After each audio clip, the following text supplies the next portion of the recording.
Bonjour, je suis aujourd'hui avec Stéphane Blanchet, chef et fondateur d'Initiation Gourmande. Alors, pour agrémenter une délicieuse crème caramel, Stéphane va vous montrer comment réaliser votre propre caramel. Pour obtenir un caramel, pour faire une crème caramel ou des crèmes aux œufs, on n'a besoin que de deux choses. Une casserole et du sucre, surtout pas d'eau. Donc dans un premier temps, je mets ma casserole à chauffer et ensuite je vais ajouter le sucre. C'est parti. Et je verse mon sucre. Voilà, tout simplement. Pas d'eau, rien du tout. Surtout, on ne met aucun ustensile dans la casserole pendant la cuisson. C'est très important. Donc là, le pourtour, on le laisse bien chauffer. On va commencer à voir le sucre qui va fondre autour de la casserole.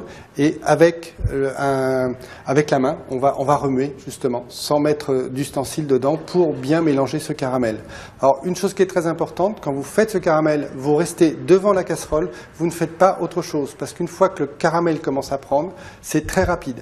Et en 2 minutes, si on ne fait pas attention, on a un caramel qui a brûlé. Voilà, là on continue à remuer un petit peu, vous voyez. Ce qu'il faut, c'est arriver à avoir tout ce sucre blanc qui devienne fondu, qui devienne liquide. Voilà, encore un petit peu de patience. Et une fois qu'il aura une belle couleur, qui sera bien fondu, on va le verser dans nos petits ramequins et on sera prêt à faire des crèmes caramel. Regardez, jetez un petit coup d'œil. Et là, je vais pouvoir le verser tout doucement dans mes ramequins où après je coulerai mes crèmes aux œufs dessus. Voilà.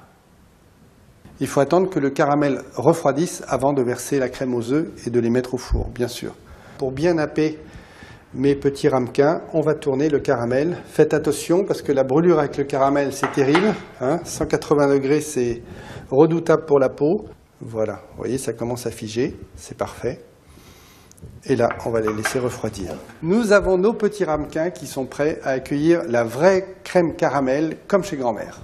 Alors, le petit truc malin pour nettoyer la casserole une fois que le caramel est dedans, là vous avez un caramel qui est bien dur au fond de la casserole. Il suffit tout simplement de mettre de l'eau dans la casserole, vous la remettez sur le feu, et une fois que l'eau va se mettre à bouillir, le sucre va fondre et la casserole sera propre.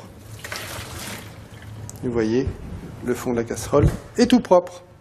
La casserole est propre, bon, nettoyez-la quand même un petit peu avec du liquide vaisselle, ce serait mieux.